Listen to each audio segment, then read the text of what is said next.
Hey everybody, welcome back to Creekside. I'm Tony. I am Joni. And today I'm going to tackle a topic that ticks me off. There's many things that on a homestead you'll be doing. And one of those things is cutting brush, cutting trees. And running a chainsaw is one of the most dangerous things, pieces of equipment that you can run. Cutting trees is a very, very dangerous line of work. I am not a professional. But I've been running chainsaws for over 40 years. I have cut for huge companies, small companies, independent contractors, and for myself. I've cut roadways, I've cut clear cuts, I've cut lots for yards, houses to be built, you name it, I've cut it. I've cut small shrubbery out of the way, and as you can see, large, these are pines. And there's some things that I'm seeing on YouTube and on homesteading videos and even in reality TV that I've been watching it and not saying anything, but I want to put this video out not to condemn anybody, not to be negative with anybody, but to possibly help somebody or save somebody's life, because I see a lot of reckless use of chainsaws. And trust me, I thank the good Lord I have never had a mishap with a chainsaw or a tree, but I have worked for people that have been killed by trees, fallen on them. I've worked with people that are now crippled because of trees and coming down, limbs coming down.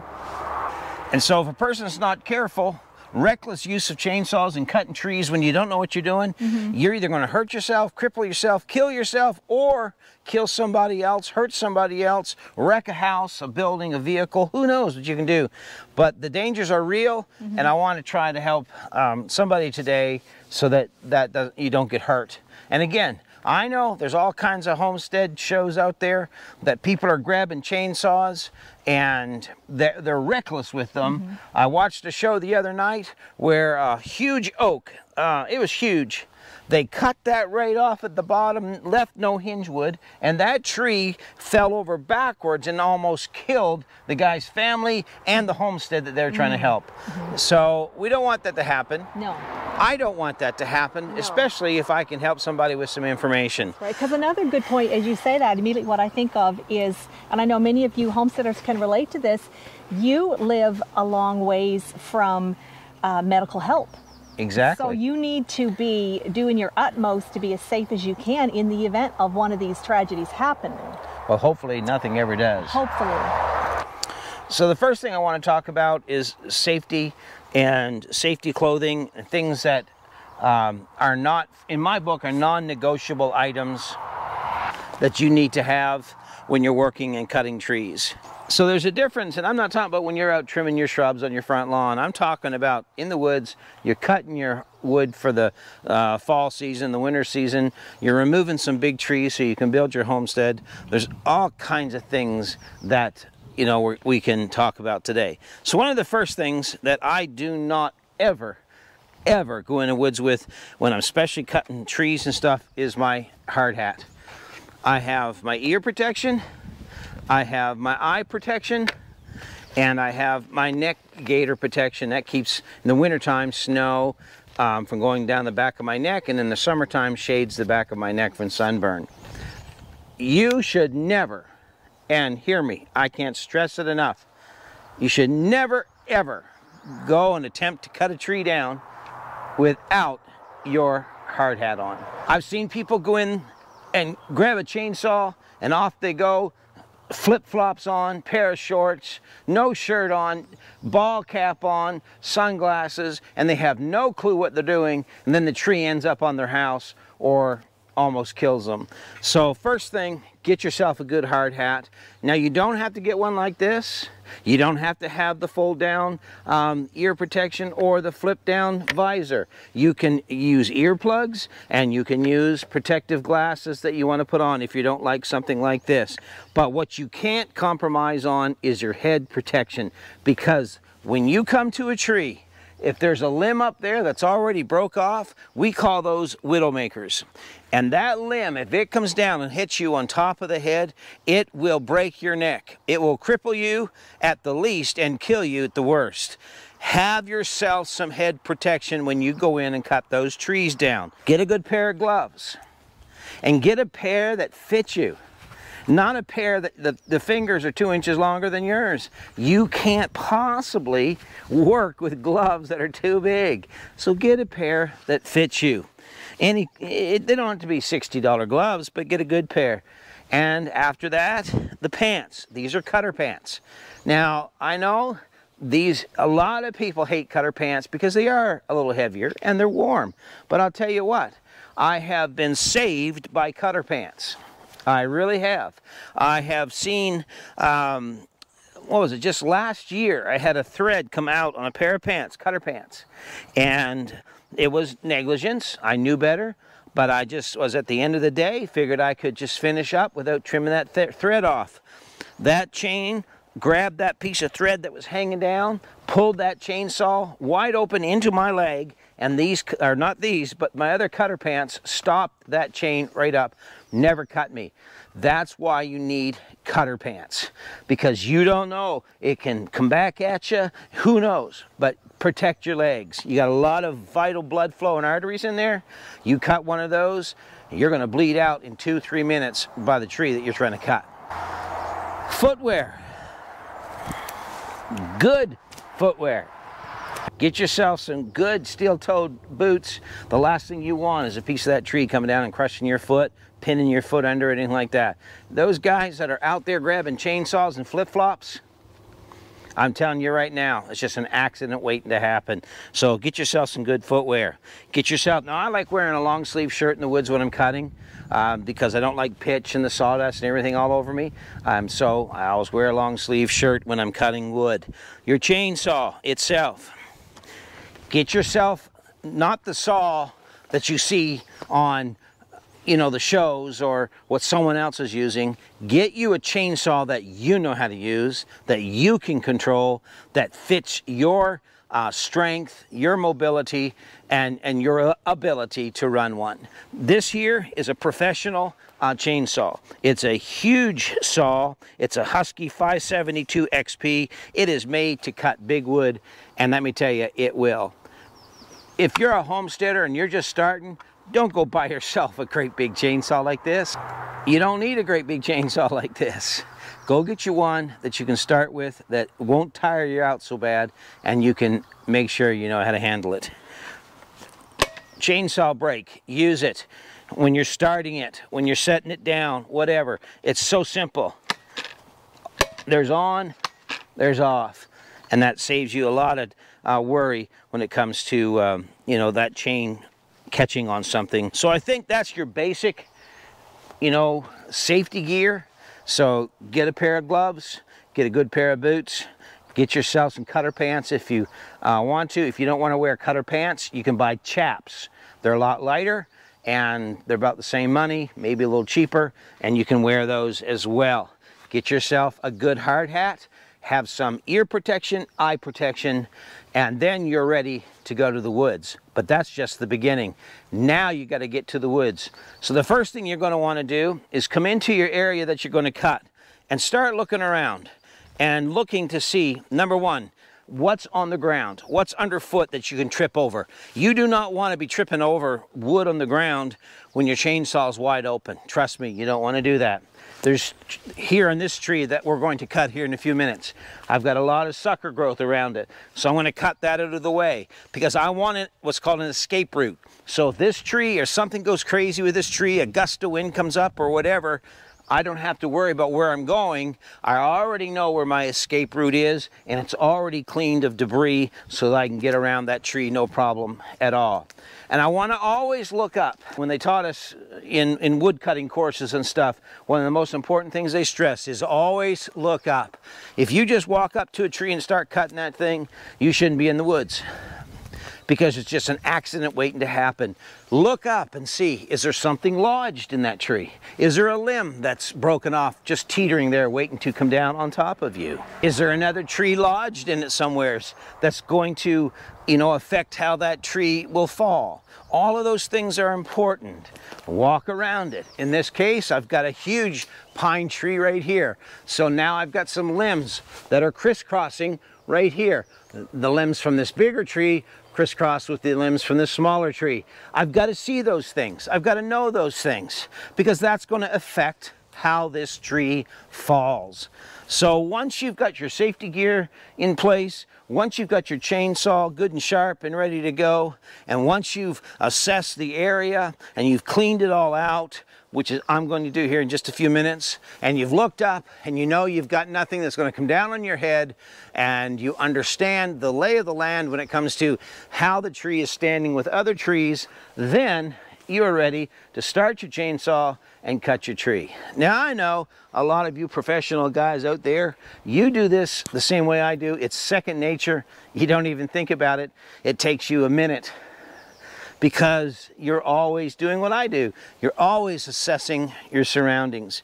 But there's a lot of young homesteaders and there's a lot of people out there that are cutting trees down, and I'm watching this, and I sit there and I watch this on the edge of my seat going, oh my heavens, that's just an accident waiting to happen. And so I'm trying to help you.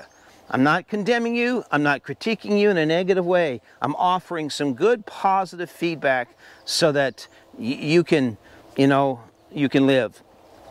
You say, well, that'll never happen to me. Well, let me tell you this. There is one man I worked for a lot of years. I cut a lot of lumber for him. He's no longer with us. He got killed one day because he went in and it was a windy day. He didn't assess his tree, and the tree, he cut it off without looking up, and that tree got caught in another one, kicked back and hit him and killed him right on the spot. And it was his family that had to find him a few hours later. Didn't need to happen. Another fellow I worked for years ago, same thing. Walked in, was cutting a tree, didn't look up. There was a widowmaker hung up in the tree above him. That piece of tree come down, hit him square on the head, busted his hard hat, drove him right down to the ground, busted his neck, hurt his spine, and he's never worked in the woods another day in his life. That shouldn't have happened. All he had to do was look up, but he got careless. We all can get complacent. I'm just trying to put a video out there to help somebody so that you can go home to your family at night, or your family doesn't have to come find you because you thought it was safe to go cut a tree down without any safety precautions and any know-how at all. We're going to get started on cleaning this up around here, and then we're going to get going. Just a quick note, you wonder what gear I carry on me?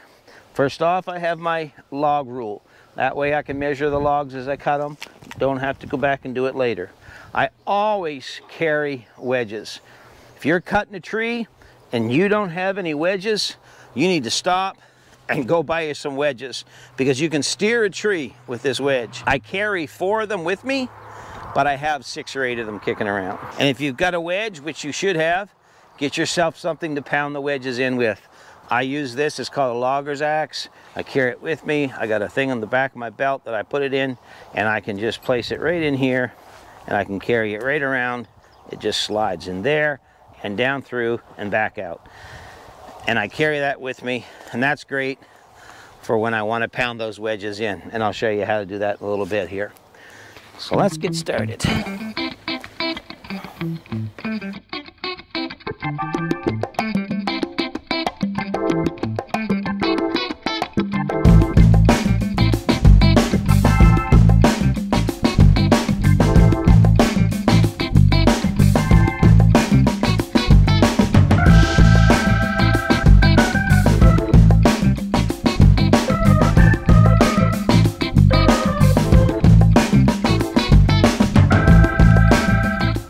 One of the things that a lot of folks don't know, if you're not a professional arborist or you haven't been around chainsaws a lot, is this line right here that runs across your saw. And sometimes they're out here, but a lot of times they're right here on your crankcase. Those lines are there for a reason. Those are your direction of fall lines. And they're there so that you can take a look. If you line them up and then you look above it and look straight out, that will tell you where that tree is going to land. So when you're cutting your wedge, take your time. There's no big rush to get it all cut real fast. put your saw in there. I want that to run right out where that saw is pointed right now. So I've got my lines lined right up, right where I want that to go. And if you'll do that, eyeball those sight lines, then you'll always know where your tree is going to fall. And that'll show you how to cut your wedge. When you come around here,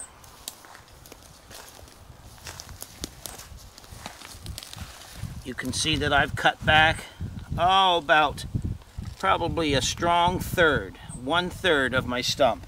And that's what I want for a wedge. And I'll line that up with another cut, and that'll give me a good wedge to take out of there to direct my tree fall. But that there is exactly where I want that tree to fall. If you look up with the camera, you can see some of these limbs are woven in through this tree's limbs. So I'm going to drop it to my left a little bit to pull it away from this tree and put it right out there. And that's where we're going to steer this tree to.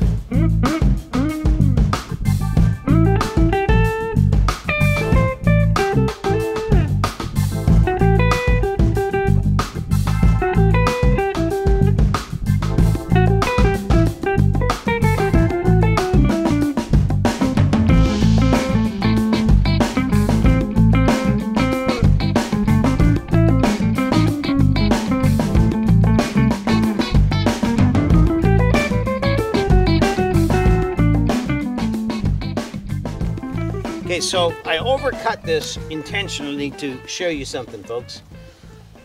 A lot of guys that just don't cut a lot of trees, and you just don't know, but you overcut this and you bring your cut, if you can bring, see that's overcut back. Here's where my wedge is, but here's where my overcut is. This is a no-no. You don't want to cut your tree that way. You want this wedge to come up and meet right here on this corner, okay? Because if I cut that there, there's no control, there's no holding wood, nothing there to control that tree at all. What we're going to do, and I'll show you how to fix it, we're just going to bring the saw around, take another bite off the bottom, and we're just going to bring this up so that it flattens this out and connects with this corner of this cut line right here and lines up and matches up good. So that's what we're going to do. The other side.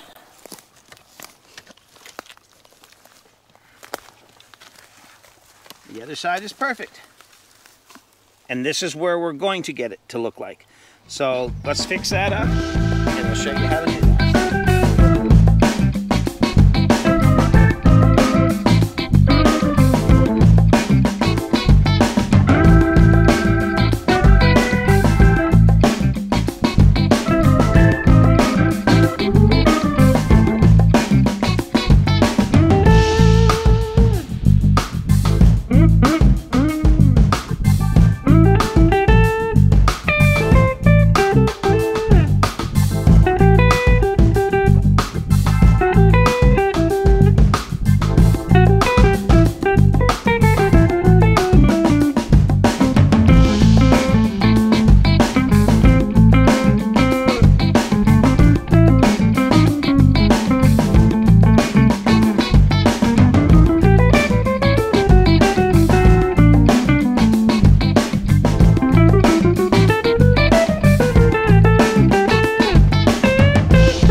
Because I don't want to bring my cut much more than that mark.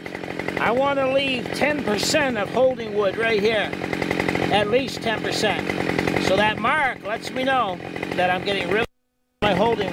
You can start your wedges and you watch your wedges, because once the tree starts going over, your wedge will start moving. And once the tree goes the right way, this wedge will start dropping down this way. But if your tree comes back on you, this wedge is going to go up this way. So you need to watch your wedges, and they'll be able to predict. They'll show you which way that tree's going. So, all right, we're about ready to push her over.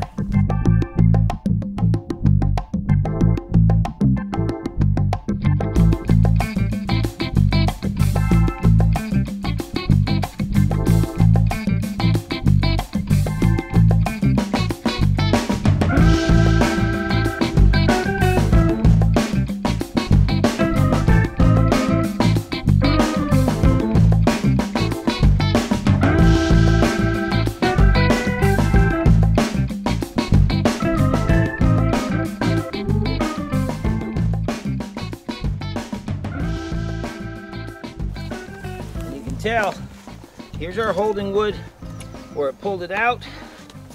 And there's all of our holding wood here. It was a good, solid bunch of holding wood. And then I wanted to steer it to my left. So I left a little more here and I cut a little more there. And then, not perfect, but it's been a while. But lots of good holding wood. These pine trees will break off. A lot of times if you cut, you know, redwood or spruce, you'll have long pieces of tendrils that stay here for the holding wood. But these pine, especially these white pine, they'll just pull itself right out of there and snap right off and go right over. But that there is how you do it. That gets the tree down safely. What else can I tell you? From here, we're just going to limit and junk it up into logs and put the logs in the log pile, and we're going to turn it into tongue and groove boards to finish the inside of the house. So hey everybody, thanks for watching. And if you're going to cut wood, you're going to cut your own trees down, then please be careful. Don't go out there in flip-flops and ball caps. Get yourself the right gear so that you can go back home to your family, that you can be safe. And listen, if you don't know how to do it, don't roll the dice. Call somebody. Have somebody come in to do it for you. It may cost you a couple $100 for someone to come in and cut that tree down, but what's your life worth? What's your home worth? What's your family worth? You know what I'm saying? So that's how you need to do it. Hopefully this helps you. Thanks for watching. If you have any questions, put them in the comments. Now I realize some of you are going to look at this and go, oh, you done this wrong, you done that wrong, and I'll admit it. There's some things I probably can improve on. I have no problem admitting that. But this is the safest way that I have found to cut a tree down. And with the humble cut on these big trees, this slant slides that tree down on the ground nice and easy. And my log or my tree isn't all top versus just a traditional wedge cut. It's got so much farther and so much more force as that tree hits the ground. The top will hit first, and then you'll end up breaking your wood all up. So that's why we do it that way. One of the tips that I've figured out over years is if you're going to use these big limbs for firewood and you're going to junk them all up, don't cut it off back there first. Limb it out and make your cuts and work back on it. I'll show you what I mean.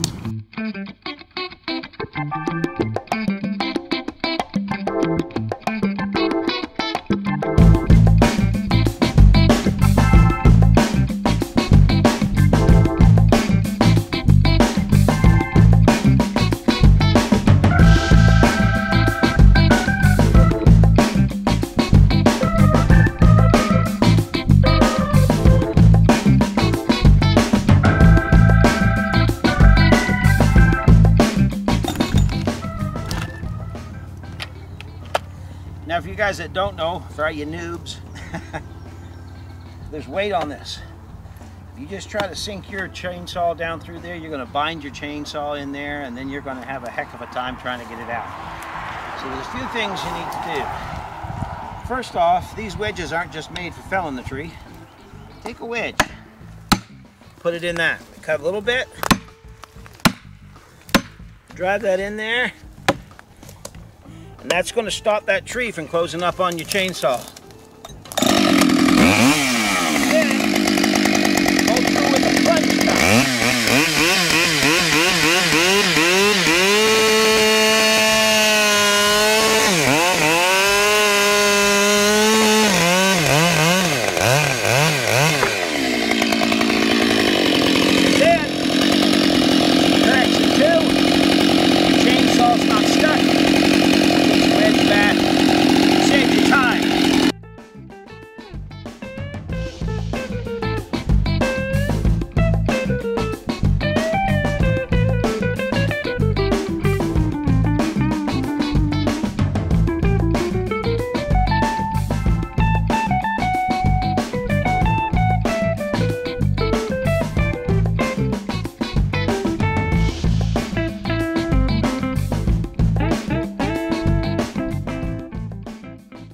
When you're cutting these limbs, look at the limb to see which way that limb is torqued.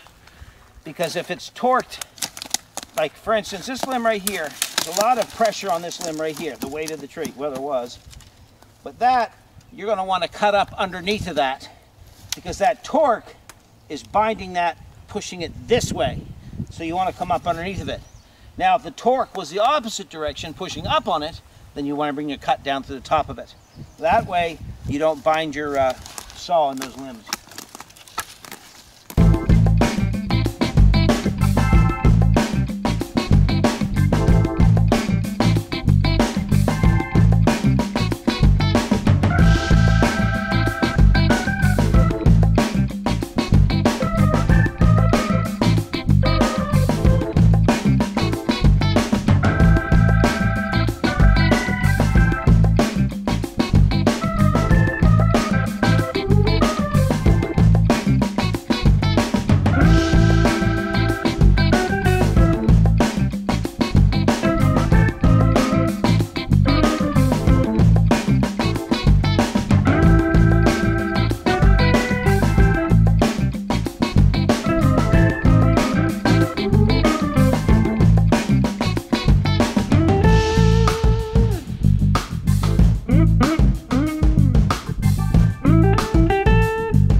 So I hope this helps somebody be a little safer in the woods when you're cutting some logs or them trees down that you need removed.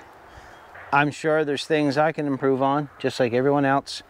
This is not meant to be a negative video by any means, or to insinuate that anyone out there doesn't know what you're doing. I'm just saying there's just some safety tips that I see that are being ignored a lot when people are cutting their trees down.